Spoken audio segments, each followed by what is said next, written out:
I'm going to move a little bit. I did some research at Mayo, and if you read a CT scan while you're walking a treadmill at 2 miles an hour, your accuracy goes up 11%. And if you have natural daylight in the room, nurses have fewer medication errors, and patients need fewer narcotics for their surgery, just in the natural light. So anyway, I want to thank Mr. Galvin for convening this group, and I want to thank Mr. Galvin for what you've done for this country. What you did with telecom and semiconductors is now saving lives in healthcare. So thank you. Rochester, Minnesota is one of the great cities of the world, and like any great city of the world, it has a defining architectural landmark. It's our beacon of hope that patients can see when they drive across the prairies. Rochester, Minnesota, where Mayo Clinic is headquartered, is in the middle of cornfields. We have no metropolitan population to support us. We have 56,000 people working for Mayo, 33,000 of which are in Rochester, and that's about the size of the town. So we are always concerned about what we can do to distinguish our care. Mayo Clinic's a different kind of healthcare organization. We look at healthcare as a team sport. The name on the front of the jersey at Mayo Clinic is much more important than the name on the back. It's an integrated multi-specialty group practice. Everyone is salaried. Physicians have nothing at risk for productivity. There are no incentives, period. In fact, there are no incentives for departments. If surgery has money left over at the end of the year, or radiology or cardiology, that goes to Mayo Clinic and then is meritoriously distributed based on what Mayo Clinic needs, not what doctors need or nurses or departments. It's what the patients need for care. So it's a model that was started 100 years ago. It's first in the world, and I think it's the most patient-centered approach, with a salaried physician that doesn't have a financial interest in taking your gallbladder out or looking at your coronary arteries. So our approach to value creation starts with engineering. We've had systems engineering at Mayo Clinic for a century, and so we're building on that platform. But we know that engineering is insufficient, even though it's necessary. We need infrastructure, culture, and execution, and that's our pathway to high reliability. So I want to briefly share with you those 4 domains of work that we have to move towards high reliability. It starts with engineering. So for every dollar that you spend in healthcare in America, this is how much value you get, about 66 cents worth. 34 cents in every dollar, and this should absolutely infuriate you, is wasted. 34 cents goes to either overuse, to preventable complications that cost you money and cause harm to patients, or to process inefficiency and duplication. So it's a target-rich environment, and it's part of the business case for value creation at Mayo is to take back those 34 cents and give them back to patients. There's a cancer cell. Cancer is the second cause of death in America. The first cause of death in America is heart disease. What's the third most common cause of death in America? Hospitals. When you look at preventable deaths, and when you look at preventable healthcare acquired infections, you get over 200,000 preventable deaths in this country. So we're a low value industry. We're low value compared to the West when you look at how much it costs and our rates of defect. So it's a huge opportunity for America to use the principles that your industries do and move to better care. And the return on investment buys us then, here's what we did with bloodstream infections. You put a central catheter in a sick patient. If that gets infected, 1 in 5 of those patients is dead.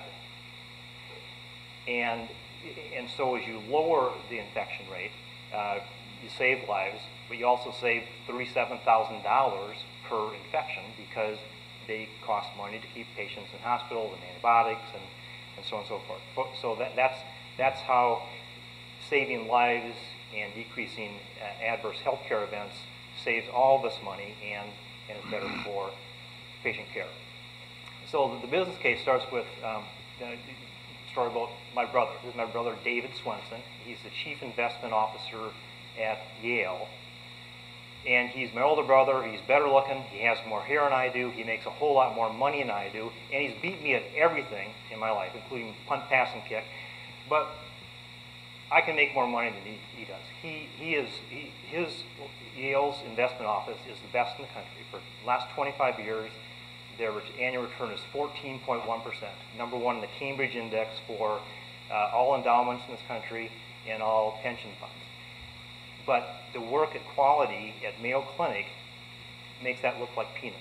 We can guarantee a 5-to-1 return on investment for the systems engineering we do that first focuses on outcomes of patients, but we know there's a return on investment. So we got an additional $2 million this year to hire 14 people we call diffusionists and engineers, and we guaranteed a $10 million return of independently audited hard dollar savings and soft dollar savings, and we sleep at night not worrying that we can do the 10, because we're probably going to do between $20 and $30 million in where we started as a highly efficient organization relative to the market. So infrastructure is the second of our 4 domains. You can see the nozzle out of the gas tank. I did that. It's not my car, but I did that in 2007 on the way back from a cross-country ski race in northern Wisconsin, the Birkebeiner. And so I walked back into the Quick Trip with this nozzle, and there was no fire, there was no big gas leak. And I told the receptionist or the cashier, I said, this belongs to you, what do I owe you? And she said, no problem. This happens about once every 3 weeks at this little gas station, a Quick Trip in northern Wisconsin, and it was designed for competent, conscientious, hardworking people like myself because we make errors. And that's the deal with healthcare. So infrastructure, no matter how well you engineer something, you have to have some sort of technology. So we have electronic medical records at all our hospitals. We have stimulation centers, so when we learn to put a central line in, we don't harm a patient, we harm a mannequin. We have barcoding at all our hospitals now, and we found errors that we didn't know even happened, because in fact it's 9 per 1,000 patient days occur at the bedside that when we put the barcode in, we didn't know were happening because they were wrong patient, wrong dose. And these are competent nurses trying hard, they have enough daylight, but it's part of being a human being. So infrastructure is part of the process.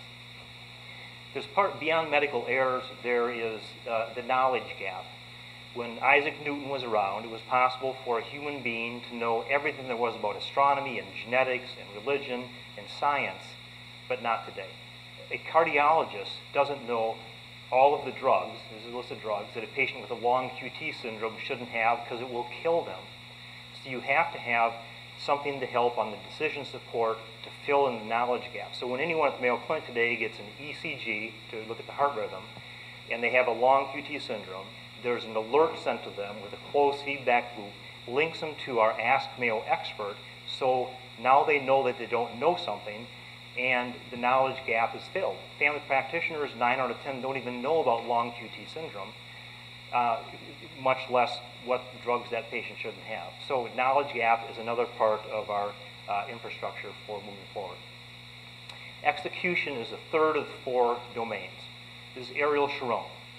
He's been in a coma for 4.5 years because he was anticoagulated for a small stroke because he had a defect in his heart, an ASD. And that was the standard of care 4.5 years ago. But 4.5 years ago, Irene Meissner and 7 other Mayo Clinic physicians knew that was the wrong treatment. He shouldn't have been anticoagulated. He wouldn't have had the hemorrhage and the stroke. But the problem is we have 3,500 physicians at Mayo Clinic, and only 7 of them knew the right treatment. So what we've developed is a Mayo Clinic model of diffusion. If we identify a best practice, instead of waiting 17 years, if you read the medical literature, that's what it takes to diffuse or spread or disseminate a best practice in this country. We do it in 6 weeks to 6 months for anything we identify as what we want for every Mayo Clinic patient at each of our 22 hospitals or 15 medical centers. And it doesn't happen spontaneously. It has to have the discipline of a diffusionist, an engineering pathway, and then a tracking control system. And so here's the system and the checklist and the accountability, so we know that if there's a safety net from something happening at Sinai or Harvard or Mayo Clinic, that it'll never happen again, and we keep that accountability. The last segment is of the 4 domains that we need for our value creation system. And our value creation system is a compilation of dozens of tools from Lean Sigma, change management, theory of constraints. But we call it that under a domain framework.